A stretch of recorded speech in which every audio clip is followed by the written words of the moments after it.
اللہ الرحمن الرحیم الحمد للہ وکفیٰ وسلام علی عبادہ الذین اصطفیٰ اما بعد۔ سلسلہ درس قرآن، اس سلسلے میں آج 5ویں پارے کے مضامین کا خلاصہ بیان کیا جاتا ہے۔ 5واں پارہ، اس میں کل آیات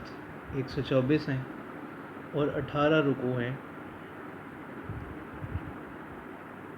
پہلے رکوع میں اس کے آغاز میں مقصد نکاح کو بیان کیا جا رہا ہے۔ گزشتہ پارے کے آخر میں ان رشتوں کو بیان کیا گیا تھا کہ جن سے نکاح حرام ہے، ان سے نکاح نہیں ہو سکتا۔ اب یہاں سے اللہ تعالیٰ بتلا رہے ہیں کہ یہ جو محرمات ہم نے بیان کیے، اس کے علاوہ کسی بھی عورت سے نکاح ہو سکتا ہے، لیکن اس نکاح میں شرط جو ہے وہ صرف اپنی خواہشات کو پورا کرنا نہ ہو، اور اس نکاح کا مقصد جو ہے وہ عفت و پاک دامنی حاصل کرنا ہو، کہ انسان برائیوں میں مبتلا ہونے سے نکاح کے ذریعے سے بچ جائے۔ دوسرے رکوع میں اللہ تعالیٰ اس کے آغاز میں فرماتے ہیں کہ اللہ تعالیٰ کی جو ذات ہے وہ اپنے بندوں پر بڑی مہربان ہے۔ اللہ تعالیٰ اپنے بندوں کی ہدایت و بھلائی چاہتے ہیں، جبکہ وہ لوگ جو اپنی خواہشات کی پیروی کرنے والے لوگ ہیں، اپنی خواہشات پر چلنے والے لوگ ہیں، وہ یہ چاہتے ہیں کہ دوسرے لوگ بھی انہی کے مطابق ہو جائیں، انہی کے جیسے بنیں۔ پھر اس میں اللہ تعالیٰ فرماتے ہیں کہ باہم ایک دوسرے کا مال باطل طریقوں سے نہ کھاؤ، دھوکے کے ذریعے سے، فراڈ کے ذریعے سے، جھوٹ کے ذریعے سے ایک دوسرے کا مال نہ کھاؤ، بلکہ تمہارے درمیان باہمی رضامندی ہو، اور اس باہمی رضامندی سے تمہارے درمیان کوئی تجارت ہو جائے، کوئی اور معاملہ ہو جائے، تو پھر تم ایک دوسرے کا مال لے سکتے ہو، ایک دوسرے کا مال کھا سکتے ہو۔ اسی طرح یہاں ایک اہم حکم یہ دیا گیا کہ اپنے نفسوں کو قتل نہ کرو۔ اب سوال یہ ہوتا ہے کہ اپنے نفسوں کو قتل نہ کرنے کا کیا مطلب ہے؟ اس کا جواب یہ ہے کہ جب کوئی کسی دوسرے شخص کو قتل کرتا ہے تو اسلامی قانون کی روح سے بدلے میں اس شخص کو بھی قتل کر دیا جاتا ہے، تو یہ اپنی ذات کے قتل کرنے کا سبب یہ شخص خود ہی بنے۔ پھر اللہ تعالیٰ فرماتے ہیں کہ وہ لوگ جو کبیرہ گناہوں سے بچیں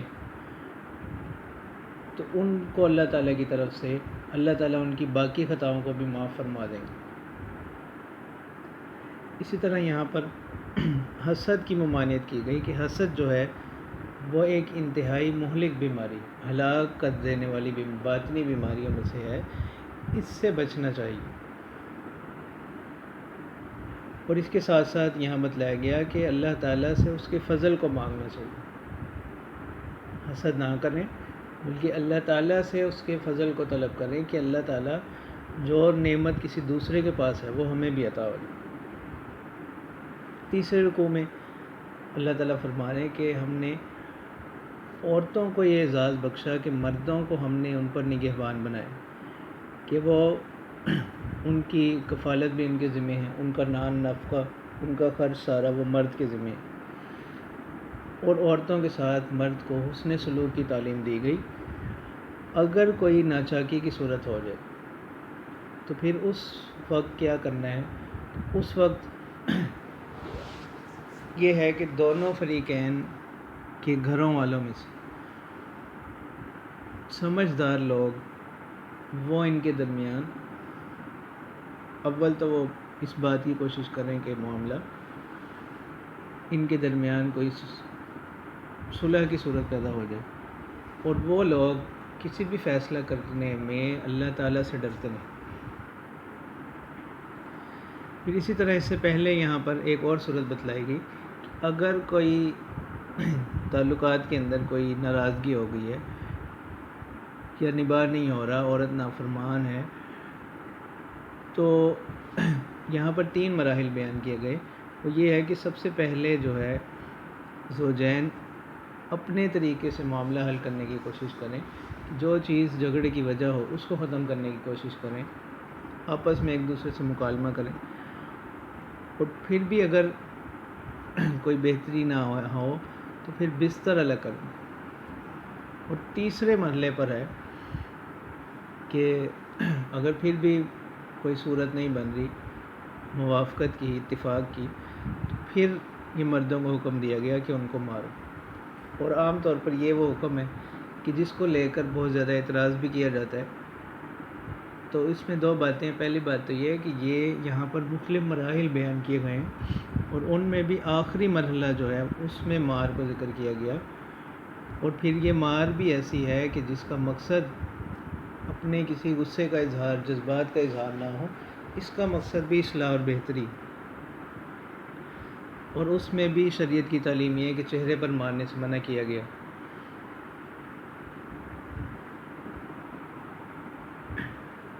اور اس میں پھر اللہ تعالیٰ یہ بھی فرما رہے ہیں کہ اگر وہ اب ان کا معاملہ درست ہو جائے، وہ نافرمان عورت اب وہ اطاعت گزار ہو جائے، تو پھر یہ ساری باتوں کو بلا دیں، یہ ساری باتیں ختم کر دیں. اسی طرح یہاں پر مکارم اخلاق کی تعلیم دی گئی. مکارم اخلاق میں سے اللہ تعالیٰ کی عبادت ہے، والدین کے ساتھ حسن سلوک ہے، قرابت داروں سے، یتیموں کے ساتھ اچھا سلوک کرنا، مسکینوں کے ساتھ، پڑوسیوں کے ساتھ، مسافروں کے ساتھ، ملازمین کے ساتھ. پھر اسی رکوع میں اللہ تعالیٰ فرماتے ہیں کہ تکبر اور بڑائی یہ چیز اللہ تعالیٰ کو پسند نہیں.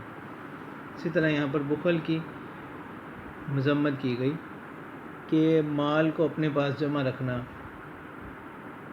اور اس کو بالکل خرچ نہ کرنا یہ کوئی خوبی کی بات نہیں. اور پھر اس کے ساتھ ہی خرچ کرنے میں بھی اعتدال کی طرف تلقین کی گئی، خرچ کرنے میں بھی ریاکاری نہ ہو، اس کی بھی مذمت کی گئی. پھر اس میں اللہ تعالیٰ اسی رکوع میں فرما رہے ہیں کہ اللہ تعالیٰ بندوں کو جو سزا دیتے ہیں، اللہ تعالیٰ کسی پر بھی ذرا ظلم نہیں کرتے، بلکہ یہ ان کے اپنے اعمال کے سبب ہی ہے. پھر اسی رکوع میں ایسی حسرتیں کہ جس وقت انسان کے پاس کوئی موقع نہیں رہے گا اور کوئی گنجائش نہیں رہے گی، تو اب یہ بڑی بڑی تمنائیں کرے گا، بڑی بڑی حسرتیں کرے گا کہ کاش اب ایسا ہو جائے، اب ایسا ہو جائے. تو اللہ تعالیٰ فرمانے کہ اس وقت کی حسرتیں اس کی کسی کام نہ آئیں گی. چوتھے رکوع میں چند احکامات ہیں. ایک تو شراب سے متعلق حکم ہے کہ نشے کی حالت میں نماز کے قریب نہ جائیں. اسی طرح ایک حکم نماز کے حوالے سے کہ ناپاکی کی حالت میں مساجد اور نماز کے قریب نہ جائیں یہاں تک کہ غسل کر لیں. پھر یہاں پر تیمم کا حکم ہے کہ اگر کوئی مسافر ہو کہیں پر اور اس کو پانی نہ مل رہا ہو تو پھر وہ تیمم کر سکتا ہے. پھر اسی رکوع کے اندر یہود جو اس وقت مسلمانوں کے دشمن تھے، ان کی بعض برائیاں ان کا ذکر کیا گیا کہ وہ چاہتے ہیں کہ مسلمانوں کو ہم کسی طرح کیا کر دیں، گمراہی میں ڈال دیں، یہ واپس کفر کی طرف لوٹ جائیں. اسی طرح وہ مسلمانوں کو تکلیف دینے کے لیے ایسے کلمات کا، ایسے الفاظ کا استعمال کرتے ہیں کہ جو دو معنی رکھتے ہیں، کہ سننے والا اس سے اچھا معنی مراد لیتا ہے لیکن وہ درپردہ اس سے کوئی برا معنی مراد لیتے ہیں. اسی طرح پھر شرک کی مذمت کہ اللہ تعالیٰ فرما رہے ہیں کہ تمام گناہ معاف ہو سکتے ہیں لیکن شرک ایک ایسا گناہ ہے جس کی کوئی معافی نہیں ہے اللہ تعالیٰ کے ہاں. اسی طرح یہاں پر اس بات کی مذمت کی گئی، اس بات سے منع کیا گیا کہ لوگ اپنے بارے میں کوئی تقدیس کا، مقدس ہونے کا، پاکیزہ ہونے کا دعویٰ نہ کریں. یہ چیز اللہ تعالیٰ کو پسند نہیں. پانچویں رکوع میں اللہ تعالیٰ فرما رہے ہیں کہ وہ لوگ جو اللہ تعالیٰ کو چھوڑ کر دیگر لوگوں کی، دیگر چیزوں کی پوجا کرنے والے لوگ ہیں، وہ اللہ تعالیٰ کی رحمت سے دور. پھر اسی طرح یہاں پر حسد کی مذمت کی گئی اور اللہ تعالیٰ فرما رہے ہیں کہ وہ لوگ جو میرے دشمن کفار ہیں ان کا انجام جو ہے دہکتی ہوئی آگ ہوگا، اور وہ لوگ جو میرے بتلائے ہوئے راستے پر چلنے والے لوگ ہیں، اہل ایمان ہیں، ان کا انجام یہ ہوگا کہ ان کو پاکیزہ بیویاں عطا کی جائیں گی اور گھنے سائے ان کو میسر ہوں جنت میں. پھر اسی طرح یہاں پر امانت کی اہمیت کو بیان کیا گیا کہ جس کے ذمہ جو امانت ہو وہ اس کی ادائیگی کرے. تو عام طور پر امانت کا مفہوم ہم صرف لین دین میں ہی لیتے ہیں، تو امانت کا جو مفہوم ہے وہ بڑا وسیع ہے. اس میں ہر وہ شخص جس کے فرائض میں جو چیزیں داخل ہیں وہ امانت کے مفہوم جو بھی فرائض ہیں اس کے ذمہ لازم ہیں ان کو ٹھیک ٹھیک ادا کرنا، یہ اس کے اوپر کیا ہے؟ امانت ہے۔ انسان کو جو اللہ تعالیٰ نے آزاد کیے، ان کو اللہ تعالیٰ کے بتلائے ہوئے طریقوں کے مطابق استعمال کرنا، یہ بھی ایک امانت ہے، تو ان کو اسی طرح استعمال کرنا ہے۔ پھر اسی طرح یہاں پر اولو الامر لوگوں، ایسے لوگ جو سمجھ بوجھ رکھتے ہیں، ان کی اطاعت کا حکم دیا جا رہا ہے۔ چھٹے رکوع میں ایک خاص واقعہ اس کے پس منظر میں ہے، اور اس کے ضمن میں اللہ تعالیٰ فرما رہے ہیں کہ کامل ایمان اس وقت حاصل ہوگا جب تک کہ اپنے تمام مقدمات میں، تمام معاملات میں حکم، فیصلہ کرنے والا آپ صلی اللہ علیہ وسلم کو نہ بنا لیں۔ نہ صرف یہ کہ آپ صلی اللہ علیہ وسلم کے پاس اپنے مقدمات، اپنے معاملات لے کر آئیں، بلکہ جو فیصلہ آپ صلی اللہ علیہ وسلم فرما دیں اس پر بھی کوئی چھون چھرا نہیں کرنی، اس پر راضی رہنا ہے۔ پھر اسی کے بعد اللہ تعالیٰ فرماتے ہیں کہ جتنے بھی رسول ہم نے بھیجے ہیں، مقصد صرف یہ ہے کہ ان کی اطاعت کیجیے۔ اور پھر یہاں پر دین اسلام کی ایک خوبی بیان کی گئی، وہ یہ کہ اللہ تعالیٰ فرماتے ہیں کہ ہم نے توبہ کے لیے کوئی مشکل شرائط نہیں رکھی اہل ایمان کے اوپر، جیسے پہلے امتوں پر تھی، ان پر ہم نے توبہ کی شرائط بھی سخت نہیں رکھی، بلکہ آسان شرائط رکھی کہ کوئی بھی کسی وقت ندامت کا اظہار کرے تو اللہ تعالیٰ اس کے گناہوں کو معاف فرما دیں گے۔ پھر اسی طرح اس میں اللہ تعالیٰ بتلا رہے ہیں کہ وہ لوگ جو اللہ تعالیٰ اور اس کے رسول کی اطاعت کرتے ہیں، ان کو انبیاء کا ساتھ حاصل ہوگا، شہداء کا ساتھ حاصل ہوگا، صدیقین کا ساتھ جو ہے وہ حاصل ہوگا۔ 7ویں رکوع کے آغاز میں ایک اہم اصول بیان کیا جا رہا ہے، وہ اہم اصول یہ ہے کہ اسباب کا اختیار کرنا یہ توکل کے منافی نہیں، بلکہ اسباب کا اختیار کرنا یہ بھی شریعت کی تعلیم ہے۔ ایسا نہیں کہ انسان بس کوشش چھوڑ دے اور بس اسی پر وہ کرے کہ جی اللہ تعالیٰ اس کا معاملہ بہتر کریں گے، تو یہ توکل کی حقیقت نہیں۔ توکل کی حقیقت یہ ہے کہ بندہ اسباب کو اختیار کرنے کے بعد نتیجہ اللہ تعالیٰ پر چھوڑ دے۔ پھر اللہ تعالیٰ نے فرمایا کہ دونوں لوگ لڑتے ہیں، اہل ایمان بھی اور کفار بھی، لیکن اہل ایمان کا جو جہاد ہے تو وہ اللہ تعالیٰ کی راہ میں ہوتا ہے، اللہ تعالیٰ کے کلمے کی سربلندی کے لیے ہوتا ہے، اور جو کفار ہیں ان کی جو جنگ ہے وہ شیطان کے لیے ہوتی ہے، وہ شیطان کو کامیاب کرنا چاہتے ہیں۔ تو ان دونوں کے مقاصد میں فرق ہے۔ 8ویں رکوع کے آغاز میں اللہ تعالیٰ ایک قصے کو بیان کر رہے ہیں کہ مسلمانوں میں سے بعض لوگ جب ان پر ظلم و ستم ہو رہے تھے تو وہ اس وقت جہاد کی تمنا کیا کرتے تھے، پھر بعد میں جب آسانیاں آ گئی اور جہاد کا حکم نازل ہوا تو اب ابتداً کچھ لوگوں کو اس میں ذرا تردد ہوا کہ زندگی ہماری بڑی قیمتی ہے، تو اللہ تعالیٰ اس کا جواب دے رہے ہیں کہ موت برحق ہے، تم جہاں کہیں بھی ہو موت آنے والی ہے، اور دنیا کی یہ جو زندگانی ہے یہ ایک عارضی ہے، یہ ہمیشہ رہنے والی نہیں ہے۔ اور یہاں پر ایک قرآن کے حوالے سے اللہ تعالیٰ خاص طور پر حکم دے رہے ہیں کہ قرآن کے مضامین میں کیا کرو، غور و فکر کرو۔ پھر اسی طرح یہاں پر ایک اصول بیان کیا گیا کہ محض سنی سنائی باتوں کو آگے پھیلا دینا، یہ رویہ جو ہے، یہ طریقہ کار درست نہیں، بلکہ پہلے اس کی تحقیق کرنی چاہیے، پھر اس کو آگے پھیلانا چاہیے۔ پھر اسی کے اندر سفارش کی حقیقت اور اس کا مفہوم بیان کیا جا رہا ہے۔ سفارش کی حقیقت اور مفہوم یہ ہے کہ اگر کوئی سمجھتا ہے کہ کوئی شخص اس کی بات مان لے گا، اس کی بات سنتا ہے، اور کوئی تیسرا بندہ کسی منصب کے لیے کسی اہلیت رکھتا ہے، صلاحیت رکھتا ہے، اور وہ کسی کے پاس جائے کہ میری سفارش کر دیں فلاں جگہ، تو ایسی سفارش کرنا جو ہے یہ باعث اجر ہے، لیکن یہ شرط یہ ہے کہ وہ سفارش جو ہے محض حق کی بنیاد پر ہو، اس میں کوئی ذاتی مفاد، ذاتی لالچ نہ ہو، اور جس کے لیے سفارش کی جا رہی ہے وہ مطلوبہ کام کی صلاحیت بھی رکھتا ہو۔ 9ویں رکوع میں اللہ تعالیٰ خاص طور پر فرما رہے ہیں کہ ہدایت یہ خاص اللہ تعالیٰ کی رحمت ہے، اللہ تعالیٰ کا انعام ہے، اور یہ اللہ تعالیٰ کی طرف سے ہی حاصل ہوتی ہے۔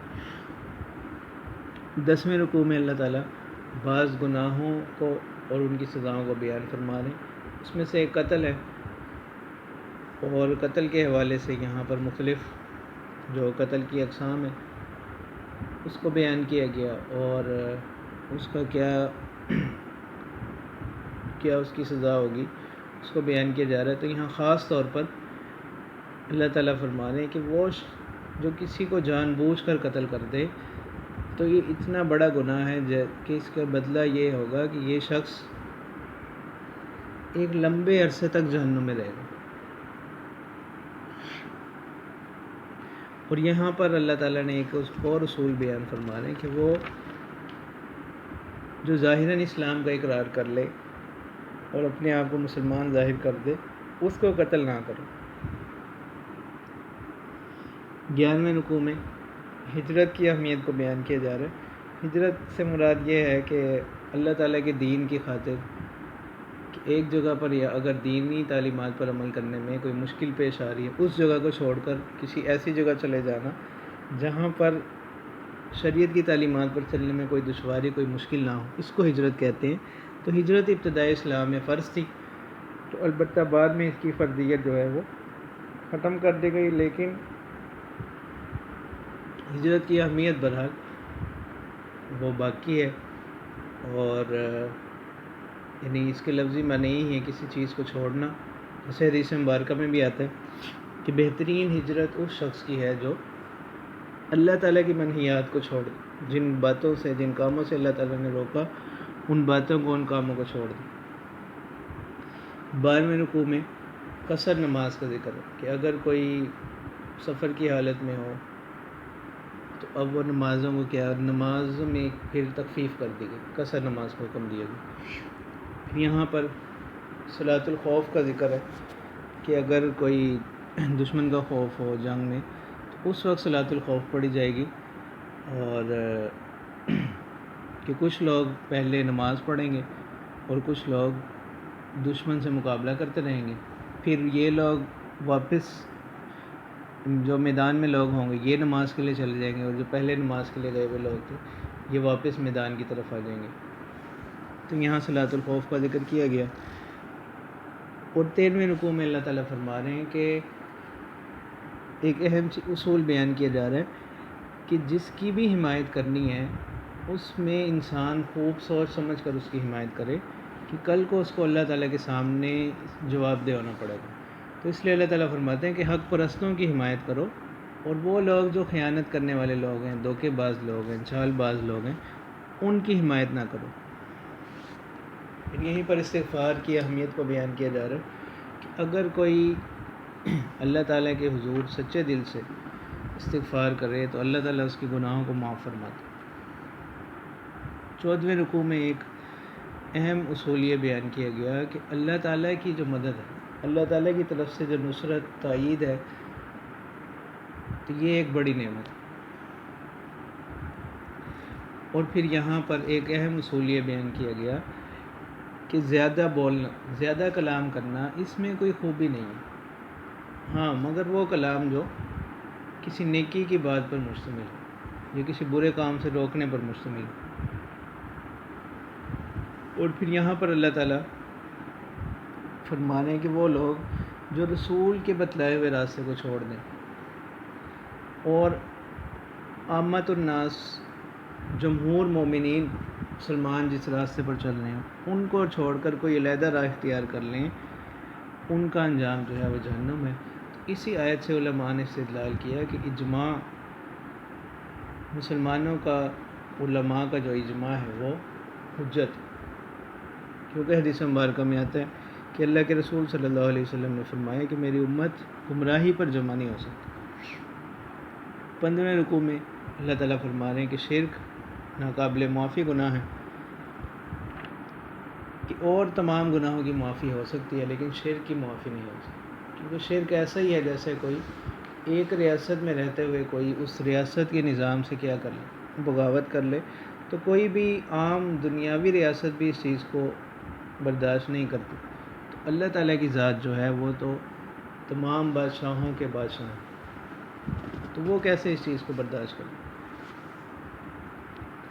پھر اسی طرح اس رکوع میں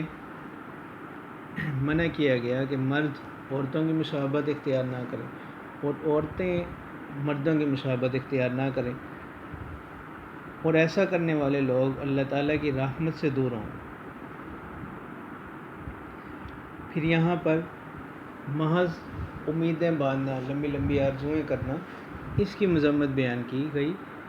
کہ آخرت کا جو ثواب ہے اس کا دار و مدار کوشش اور عمل کے ساتھ، محض امیدوں پر نہیں۔ 16ویں رکوع میں جیسے شروع میں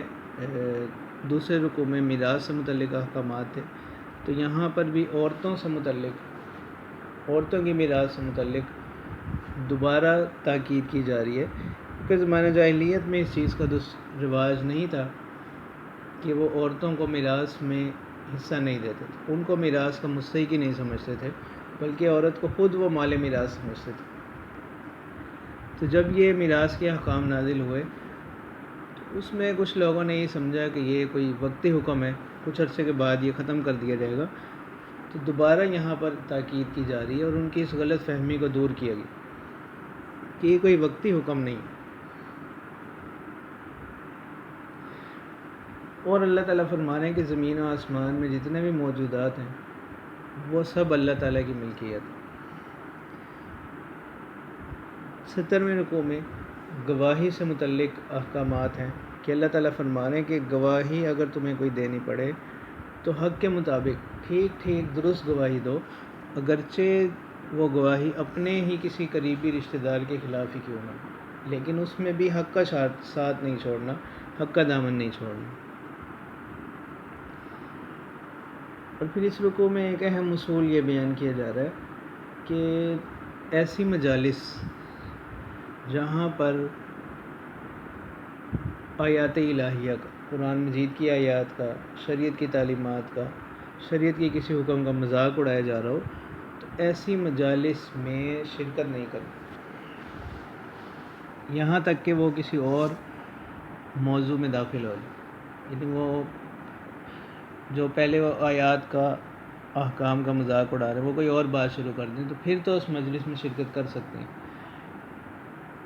لیکن جہاں قرآن و سنت کا مذاق اڑایا جا رہا ہو، قرآن کی کسی حکم کا مذاق اڑایا جائے، تو ایسی کسی مجلس میں شرکت کرنے سے منع کیا جا رہا ہے۔